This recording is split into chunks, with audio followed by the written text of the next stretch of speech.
Comic Book Savant, a moment of clarity.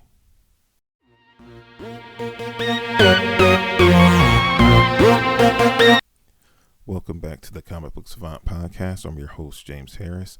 In this episode, I wanted to have a kind of deeper discussion and do a moment of clarity episode where I wanted to talk about how the pandemic had, or if it had, influence on how you've bought or shopped for comics since we entered into the pandemic until now. We've been about a year in. And just wanted to see how or if it had changed your personal buying habits across the board. It was just a thought that kind of popped in my mind. I posted a question in our Facebook group. If you're unaware of the Facebook group, it's the Comic Book Savant Society. You can join. It's an open group that you can join on Facebook that I communicate with a lot of you from the community that's on Facebook, and certain times episodes like this sprout from an idea I have, and I will just throw it in the group and I'll get feedback from you guys, and I'll pose a question, and just depending on the feedback or the response I get will kind of trigger me or inspire me to then do something, turn it into an episode.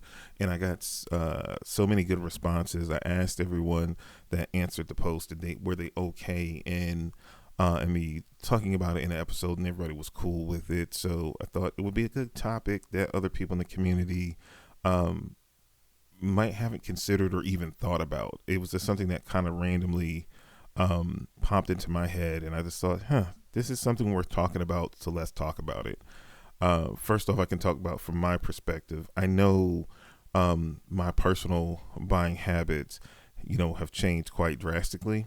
I saw in the beginning of the pandemic, it was, really crazy because comics stopped being shipped for a few months. A lot of comic publishers really stepped up in a digital realm, and it was a lot of different like promotions where they were giving away books through their own websites or through third-party sites like Comixology that offered a bunch of sales and great deals, and it was so many free comics. When I was doing my those episodes of my comic haul that I was doing, I was getting so many free comics. I had like 1 month I got like literally like over 100 free books that just on Comixology that different publishers were posting up to just get for free, like first issues of their most popular series to whole trades. It was crazy. It was an amazing time because they were trying to, like we all were, trying to figure out how to maintain business, and they were doing that and offering like crazy sales. So I got so many books from that time that I haven't even started scratching the surface on reading any of them yet, because it was like this free for all. Then it has tapered off some. I was so far behind on books, and what a lot of the publishers were doing with their sales, they were going back offering stuff that was relatively current in that gap of they weren't publishing books. So a lot of times those sales would come 6 months later. They were only coming maybe a month or two later. So I loaded up because things I couldn't previously afford because it wasn't on sale yet. So it stopped me from buying more comics during that time frame. I went, like I said, I went hog wild because some of the deals were like 75% off. You were getting books that were like 2 months old, 3 tops. You were getting for, it was sales where like we'll buy one, get one free. And then, through Comixology, if you had a 50 or 60, percent sale, you got your Comixology discount plus the sale discount. It was crazy. So it was so much going on, and I was like a pig in slop. I just had a really good time buying. Once the comics start shipping again, the industry start catching back up on lost time.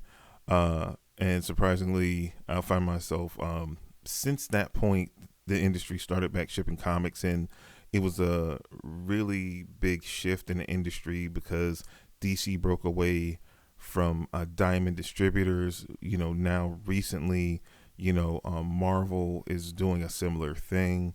So it's really, they're going more towards the book market, And so it's been a lot of shifts. So once everything came back, I found myself buying way less comics because I had bought so many during the earlier part of the pandemic, and I had put a lot of I got so much for my dollar. Like I said, I haven't even scratched the surface on half of that stuff or any of that stuff that I picked up yet because I was already behind. And I've been picking up on my reading over the years more and more to cover more stuff on the podcast, but it's still like it was so much. I really got lost in it because I can't pass up a good deal because I'm cheap. I don't have much money to to put into buying $7 issues, but when I can get 3 trades for $7, the kid just went crazy. I lost my mind. I did. I ain't gonna lie. I lost my mind. Um, the deals again since then haven't been nearly as good. We've been flooded with books because so many things got put on the back burner. Then they started back up. They had to do things sequentially because again, certain things stopped in the middle of or right in the beginning of. So we've been flooded with books. To me, the quality in some cases haven't been up to par. So I've been more and more cautious to hand over my money in those situations, just based upon the flooding of the market with product.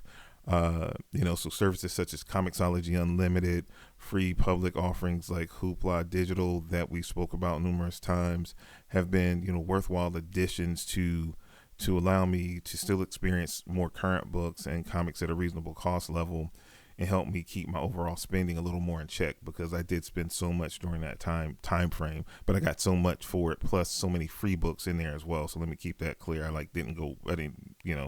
I kept within my budget, but got a lot more. Went over in some cases because certain deals on certain books were so good and they were things that I really want to read that I did load up in certain cases.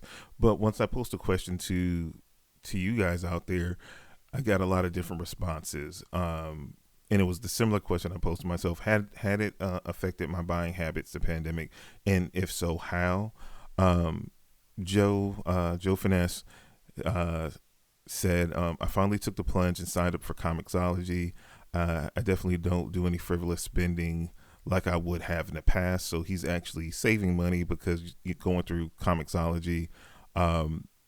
Is helping him, curtail his spending, which, I'm a big, I do a lot of things where I promote and try to give you guys ways of how to kind of save money in any way possible. Any way I know, I try to pass it along to you guys. So, for him, he's used Comixology as a way to kind of curtail and lessen the amount he's spending month to month.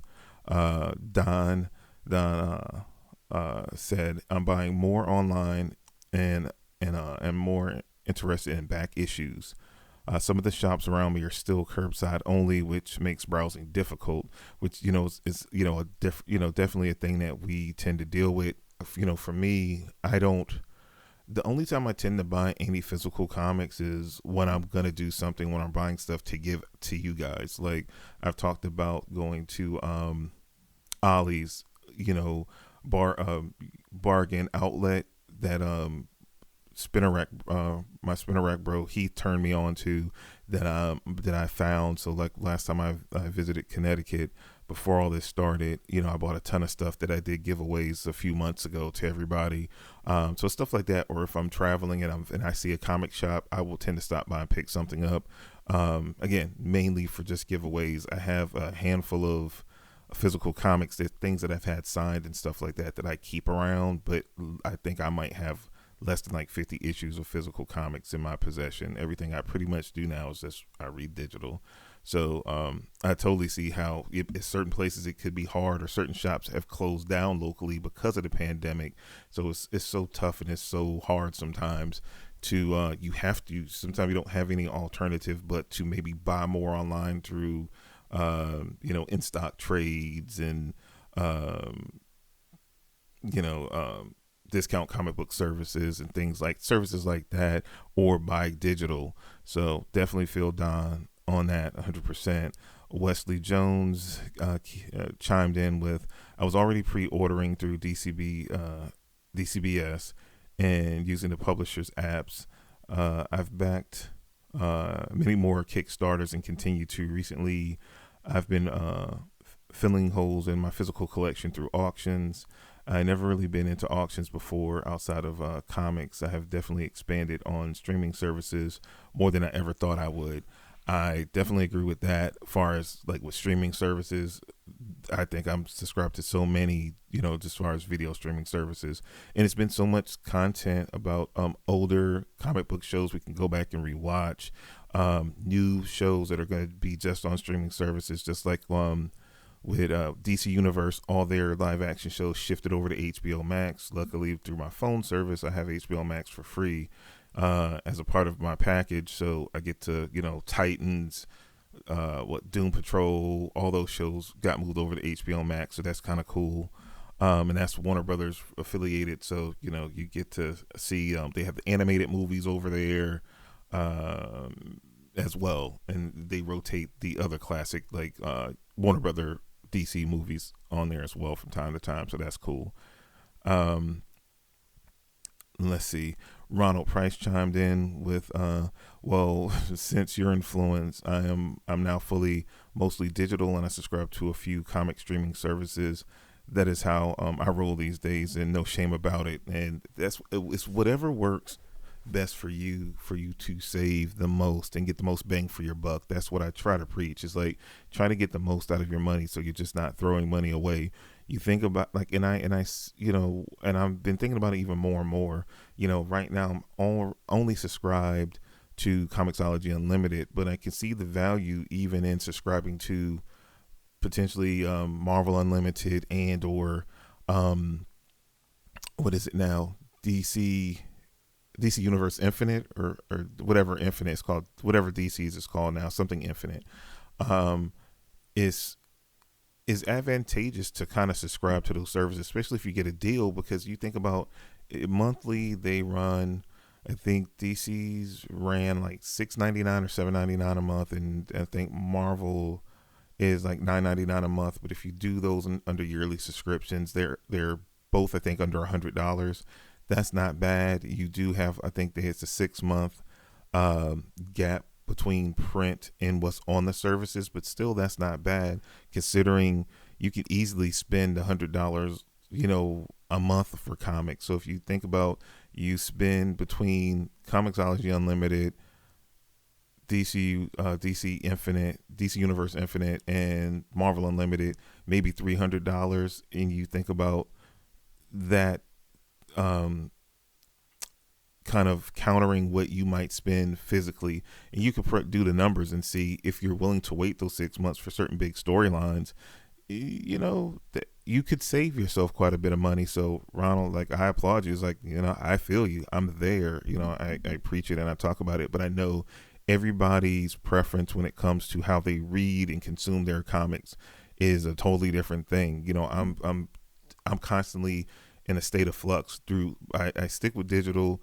Hoopla for me in my area has changed up because they don't have access to the comics. I don't know if it's just through my library or is it with Hoopla in general, but I don't see comics up there anymore, so I really don't use Hoopla. But that was a free resource anyway, so that's fine. I still subscribe to Comixology Unlimited. I read comics off my computer. I just recently swapped out my what was it, the 10.9 inch or the standard iPad for iPad mini. I just bit the bullet and I wanted something that was more portable, and it had the biggest space because I really primarily only use my iPad as to when I'm traveling, to watch media and to read my comics. So it was the biggest iPad that you could get space wise that was on the lower end without going into like an iPad Air and a Pro, which I just don't believe in spending that much money on a tablet when I have a MacBook Pro. Like, it's the cost of a laptop at that point. So I just can't bring myself to pay that much for a tablet. I only use it for those few things. So yeah, I did the switch out of my iPad, which was 128 to the 256, the biggest iPad mini you could get, just so I can get more comics on it. Because I was like, I just like to have my comics when I'm on the go. So I'm always going through that digital struggle and trying to how to get the most comics and that I can take with me on the go. Jake chimed in with the only change for me is receiving less from subscriptions because publishers weren't putting them out. So that was definitely a shift, and that was something I talked about earlier as well. That for a while they weren't publishing books. Then since they came back, a lot of times a lot of books that were underperforming, they were quick to cut them as a cost saving measure as well. So sometimes it's a little bit harder to get certain things. James Davidson chimed in with the only comic shop in my city closed down, so I haven't been reading a lot at all, unfortunately, which totally sucks, which is it's a real thing with depending where you live and what's available to you. Now I'm in Houston, Texas. It's what is it, Bedrock City Comics. They're a pretty big comic shop. I've never been there, and I literally have one across the street from me. And I've never been into the store. I've seen it. I think they've pretty much stayed open. And I've seen a few comic book shops. I haven't been to a comic book shop here in Texas proper since I've lived here. Because I don't buy physical comics, and I don't want to pay those prices. Like going to a place like Ollie's is good because I can, like all those books I gave away last time. I think I took 2 trips to Ollie's when I was in Connecticut, and I got nothing but hardcovers and trade paperbacks that I gave away to you guys. I paid less than $100 for all that stuff that I gave away. You know what I mean? Like, you can't beat that kind of prices. So I'm just cheap, and I need to see where my money's going, not just buy 3 books and spend $50 or $30 or $50. It don't make sense to me. So that's just how I roll. So, but I know that definitely sucks. Now, James, I'll say this to you. Maybe you can try like a service like Discount Comic Book Services, where you would still get your physical comics, but they would ship them to your doorstep. That might be a alternative since your comic shop is closed, just for the time frame. In case they open back up, you can still go and frequent them, but in the interim, you can try a service like Discount Comic Book Services. So that might be an alternative. You might want to check them out for your physical comic needs. And last but not least, my boy Jason Davis, we used to work together back in the day, back in North Carolina, and he stated, I started using the DC Universe app for comics a lot more, and started checking out some new titles. I still kept visiting the local comic shop to pick up issues every other week, but tried to minimize time inside the store. Yeah, because that's a definite situation, and still is now. We do have vaccinations opening up more and more, but we are still in the midst of a pandemic. Even though it seems like things are getting better, newer strands are being introduced into the into the world daily. So it's always a concern that it can it can get worse before it gets better. At least getting vaccinated kind of helps litigate some of that somewhat. I know I've had my first shot. I think this week I'll have my second, then I'll be fully vaccinated. I'm looking forward to that. But yes, it's still like when you go places, I'm still very mindful when I go out now.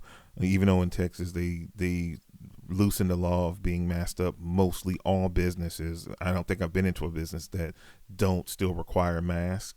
So I definitely, even when I'm shopping and stuff, it's like kind of being focused on, this is what we're gonna get. We get in, we get out as quickly as possible. So I could definitely see, Jason, that being a concern as well. So that's a whole nother wrinkle in all of this that we still are dealing with. So you can see, just based on my experiences with everyone here, just from our community, is what they were dealing with. So I pose a question to you: has the pandemic changed or altered the way you shop for your comics, you buy your comics? Did you normally go into a comic shop, and because of the pandemic you can't anymore, and then you shifted to maybe digital using one of the apps? Or have you did something online, like through a Discount Comic Book Services or in stock trades or something like that? I'd love to hear from you guys to see what, if any way, your habits have, this has changed the way you go about it. It's a really interesting topic. And like I said, it just popped in my head, and I just wanted to see, was anybody going through the similar, thing that I was going through. And I was surprised to see, like, yeah, it has affected us. I guess it's something that, before now, it just hadn't crossed my mind. And just one day I was like, I wonder, is anybody, looking at this the way I looked at it, and be like, man, it has changed, because I am buying a lot less comics. There's fewer far in between. Now they might be bigger hits, because then I save up for the money I set aside for that. So then when it is a good sale, then I like go hog wild, because I don't know when another good sale will come up. So I try to load up as much as possible. And like the kind of things I buy in between is when I ask for recommendations from you guys, I'll pick up an issue here or a trade there, of stuff that I'm going to read for the show, that I'm going to try out, but mainly like stuff the things that I'm looking forward to buying. I wait till I see that sale where I can get it for $2 to $5, $10 on Comixology. Otherwise, I'm not buying nothing. The money stays in my pocket. But yeah, I thought it was a good conversation to have. As always, you can join the Facebook group. If you do a search, if you just look for on Facebook, it's facebook.com/Comic Book Savant. The group is linked directly on the Comic Book Savant page, and you can go, but it's the Comic Savant Society. So if you search for that, you should be able to find a group and be able to join. And we have great conversation, and have these topics like this that we discuss on there. So definitely join. Also, if you could take a moment to head over to iTunes and rate the show and leave a review, that just helps get more people involved in the show and getting it out to a bigger audience. And also check out the website. All the links, all the other information. We have a store with merchandise, with t-shirts. I think I did hoodies. I think hoodies are on there, stickers, little stuff like that. I'm going to work on more merch at some point. But it's about 4 different t-shirts, some hoodies and stuff like that already on there. So if you want to support the show, you can do that as well. And I also have a Patreon, which is patreon.com/Comic Book Savant. So if you like the content that I create and you want to support the show, those are some of the avenues that you can do that. But that's all I have for you guys for this episode. I appreciate you taking the time out. And you guys, please stay safe out there. And until next time, you guys stay safe, and I'll talk to you soon. Take care.